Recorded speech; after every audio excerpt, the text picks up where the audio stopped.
ആദ്യമായിട്ട് നമ്മൾ മനസ്സിലാക്കേണ്ടത് മഹാപാതകം എന്താണ് എന്നാണ്. ഈ ലോകത്ത് ജീവിച്ചിരിക്കുമ്പോൾ നമ്മൾ ഒരുപാട് തെറ്റ് ചെയ്യുന്നവരെ കാണുന്നവരാണ്, തെറ്റു മനസ്സിലാക്കിയവരാണ്. ഏറ്റവും വലിയ തെറ്റായി നമ്മൾ കണക്കാക്കിയിട്ടുള്ള മദ്യപാനം, വ്യഭിചാരം, പലിശ, ചൂതാട്ടം, ലോട്ടറി തുടങ്ങിയുള്ള ഒരുപാട് നിരവധി തെറ്റുകുറ്റങ്ങൾ നമ്മുടെ മുന്നിൽ സുപരിതമാണ്. ഒരു വിവാഹ ആലോചന നടക്കുമ്പോൾ പുതുപെണ്ണ് തന്റെ പുതുമാരനായി കടന്നു വരാൻ പോകുന്ന പ്രതിശ്രുത വരനോട് ചോദിക്കുന്നത്, നീ ഏറ്റവും വലിയ തെറ്റായ മദ്യപാനം അത് നിന്റെ ജീവിതത്തിൽ നീ മദ്യപിച്ചിട്ടുണ്ടോ എന്ന് ചോദിക്കുമ്പോൾ, അതല്ലെങ്കിൽ എന്റെ പ്രിയപ്പെട്ട സഹോദരങ്ങളെ, വലിയ പാപമായിട്ട് നമ്മൾ മനസ്സിലാക്കിയിട്ടുള്ളത് അത് പാപമല്ല എന്നോ അതിനെ നിസ്സാരവൽക്കരിക്കുകയോ ചെറിയ കാര്യങ്ങളെ പർവ്വതീകരിക്കുകയോ അല്ല ഞാൻ ചെയ്യുന്നത്. ഏറ്റവും വലിയ പാതകം ഏതാണ് എന്ന് നമ്മൾ ആദ്യം മനസ്സിലാക്കണം. ആ പാതകത്തെ സംബന്ധിച്ച് മനസ്സിലാക്കുമ്പോഴാണ് എന്റെ പ്രിയപ്പെട്ട സഹോദരങ്ങളെ, മദ്യം പാതകമാണ്, അതുപോലെ വ്യഭിചാരം പാതകമാണ്, ലോട്ടറി പാതകമാണ്, അതുപോലെ പലിശ പാതകമാണ്, പരദൂഷണം പാതകമാണ്. പക്ഷെ മഹാപാതകം അത് ഏതാണ് എന്ന് നമ്മൾ മനസ്സിലാക്കണം. അത് മനസ്സിലാക്കുമ്പോഴാണ് ഇൻഷാ അല്ലാഹ് അതിന്റെ പാരിതോഷികങ്ങൾ എന്താണ് എന്ന് നമുക്ക് നമ്മുടെ മനസ്സിലേക്ക് നല്ലതുപോലെ ഒരു പരിവർത്തനവും ഒരു പ്രതിഫലനവും ഉണ്ടാക്കാൻ കഴിയുക. അള്ളാഹു പറയാനും കേൾക്കാനും ജീവിതത്തിൽ പ്രാവർത്തികമാക്കാനും അള്ളാഹു തൗഫീഖ് നൽകി അനുഗ്രഹിക്കുമാറാകട്ടെ. എന്റെ പ്രിയപ്പെട്ട സഹോദരങ്ങളെ, മഹാപാതകം എന്ന് പറയുന്നത്, ആ മഹാപാതകത്തെ സംബന്ധിച്ച് വിശദീകരിക്കുമ്പോ എന്റെ പ്രിയപ്പെട്ട സഹോദരങ്ങൾ മനസ്സിലാക്കണം, അത് നേരത്തെ പരാമർശിക്കപ്പെട്ട ഏതെങ്കിലും ഒരു തിന്മയല്ല, മറിച്ച് ഈ ലോകത്ത് നിന്ന് വിട പറയാൻ ലോകൈക ഗുരു അഷ്റഫുൽ ഖൽഖ് മുഹമ്മദ് മുസ്തഫ സല്ലല്ലാഹു അലൈഹി വസല്ലമ തങ്ങൾ ഈ ലോകത്തോട് വിട പറയാൻ എടുക്കുമ്പോൾ, ഈ ലോകത്ത് നിന്ന് വിട പറയാനുള്ള അവസാന നിമിഷത്തിൽ ഈ സമുദായത്തെ പിടിച്ചുകൊണ്ട് അല്ലാഹുവിന്റെ റസൂല് പറഞ്ഞത് ഒരു വലിയ ദൗത്യത്തെ സംബന്ധിച്ചാണ്. ആ ദൗത്യ നിർവഹണത്തിൽ എന്തെങ്കിലും പോരായ്മകൾ വരുത്തുമ്പോഴാണ് അത് മഹാപാതകമായി മാറുക. ലോകത്ത് അല്ലാഹു തആല ഒരുപാട് കൽപ്പനകൾ, ഒരുപാട് ഇബാദത്തുകൾ അവന്റെ അടിമകളായ ഞാനും നിങ്ങളും ചെയ്യാൻ അല്ലാഹു എന്നോടും നിങ്ങളോടും കൽപ്പിക്കുമ്പോൾ, എന്റെ പ്രിയപ്പെട്ടവരെ, ഹജ്ജാകട്ടെ, സക്കാത്താകട്ടെ, നോമ്പാകട്ടെ, മറ്റ് ദാനധർമ്മങ്ങളാകട്ടെ, ഏതോ ആയിക്കൊള്ളട്ടെ, അതെല്ലാം ദുനിയാവിൽ വെച്ച് നിർബന്ധമാക്കപ്പെട്ടതാണ്, നിയമമാക്കപ്പെട്ടതാണ്.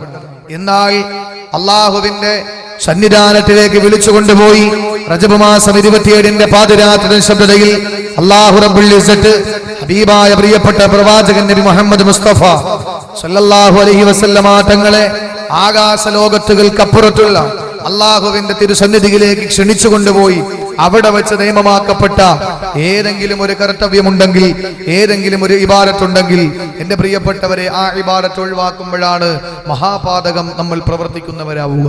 അത് മറ്റൊന്നുമല്ല, 5 നേരം നിസ്കാരം, 5 നേരത്തെ നമസ്കാരമാണ്.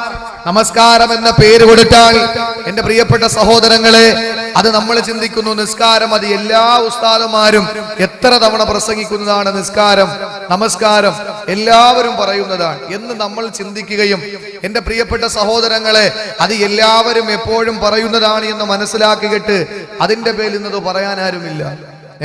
അത് പറയാൻ ആരുമില്ല. മരണം എന്ന വിഷയം കൊടുത്താൽ നമ്മൾ പറയും മൊയ്ലിയാക്കന്മാർക്ക് അല്ലെങ്കിലും മരണത്തെ പറ്റി പറയാനേ അറിയാവൂ എന്ന് പറയുന്നത് പേടിച്ചിട്ട് ഇന്ന് മരണത്തെ സംബന്ധിച്ച് പറയാൻ ആരുമില്ല. വിവാഹ പാർട്ടി അതല്ലെങ്കിൽ മറ്റേതെങ്കിലും ഫംഗ്ഷൻ നടക്കുമ്പോൾ ആഹാരം കഴിച്ചിട്ട് കൈ കഴുകാൻ വേണ്ടിയിട്ട് ഒരു പാത്രത്തിൽ വെള്ളം വെക്കും, അതിന്റെ തൊട്ടടുത്തൊരു തോറത്തും കൊണ്ട് തൂക്കിയിരിക്കും. എന്തിനു വേണ്ടിയിട്ടാണ്?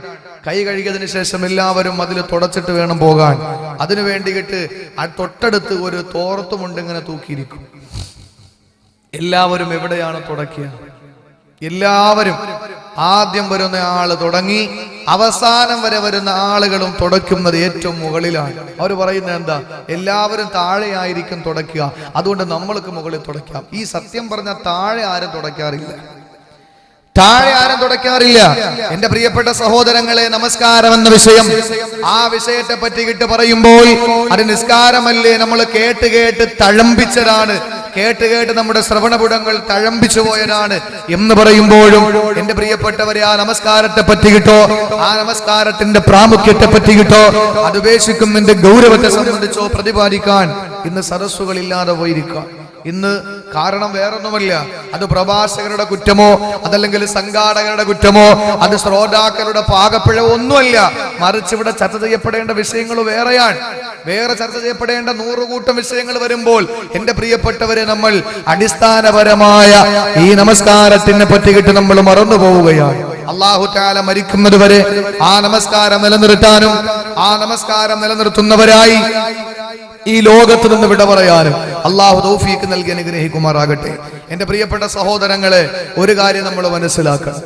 നമസ്കാരം ഉപേക്ഷിക്കുന്നവർക്ക്, അതായത് മഹാപാതകമാകുന്ന നമസ്കാരത്തെ ഉപേക്ഷിക്കുന്നവർക്ക് അല്ലാഹു കൊടുക്കുന്ന ശിക്ഷയെ പറ്റിയിട്ടല്ല ഞാൻ എന്ന് പറയാൻ പോകുന്നത്. മറിച്ച് നമസ്കാരത്തെ നിസ്സാരവൽക്കരിക്കുന്നവർക്കുള്ള ശിക്ഷ, അവർക്കുള്ള പാരിതോഷികം എന്താണ് എന്നാണ് ഇൻഷാ അല്ലാഹ് ഞാൻ എന്ന് പറയാൻ പോകുന്നത്. എന്റെ പ്രിയപ്പെട്ടവരെ, ളുഹറിന് ബാങ്ക് കേൾക്കുമ്പോൾ നമ്മൾ പറയുന്നത് എന്താണ്? അസർ വരെ സമയമുണ്ട്, അതുകൊണ്ട് ഇതിനിടയിൽ എപ്പോഴെങ്കിലും നിസ്കരിച്ചേക്കാം എന്ന് കരുതിയിട്ട് ആ ളുഹർ നമസ്കാരത്തെ പിന്തിപ്പിക്കുമ്പോ മഗ്‌രിബിന്റെ ബാങ്ക് അതാ പള്ളിയുടെ മിനാരത്തിൽ നിന്ന് ഇളങ്ങി കേൾക്കുമ്പോ ഇശാ നമസ്കാരം വരെ എല്ലാവരും അത് പിന്തിക്കുമ്പോ അല്ലാഹുവിന്റെ റസൂൽ പറയുകയാണ്,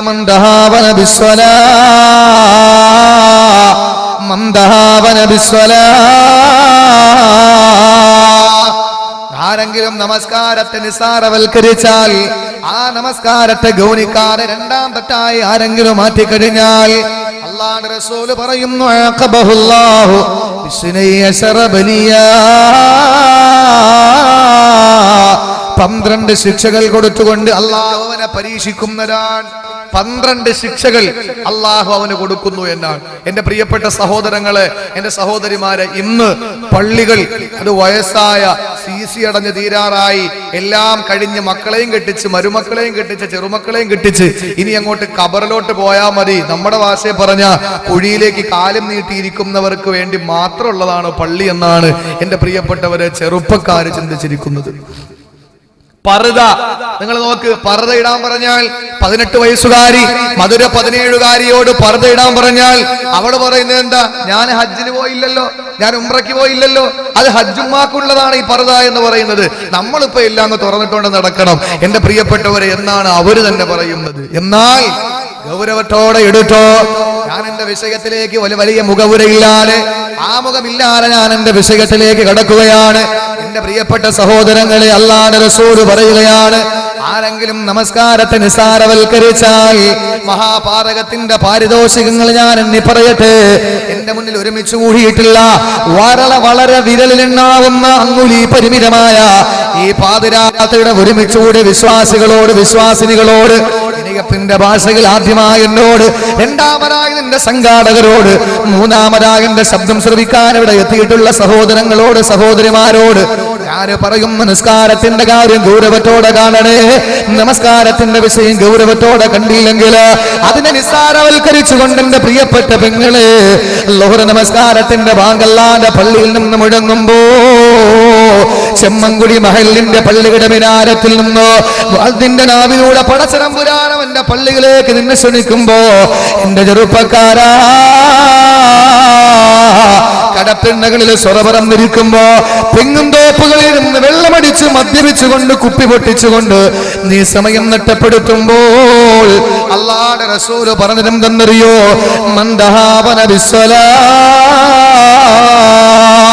ആര് നമസ്കാരത്തെ നിസ്സാരവൽക്കരിക്കുന്നോ, അതിന് കൊടുക്കേണ്ട പ്രാമുഖ്യം കൊടുക്കാതിരിക്കുന്നോ, അത് ഗൗരവത്തോടെ എടുക്കാതിരിക്കുന്നോ, അഖബഹുല്ലാഹു ബിസ്നൈഅശറ ബനിയാ,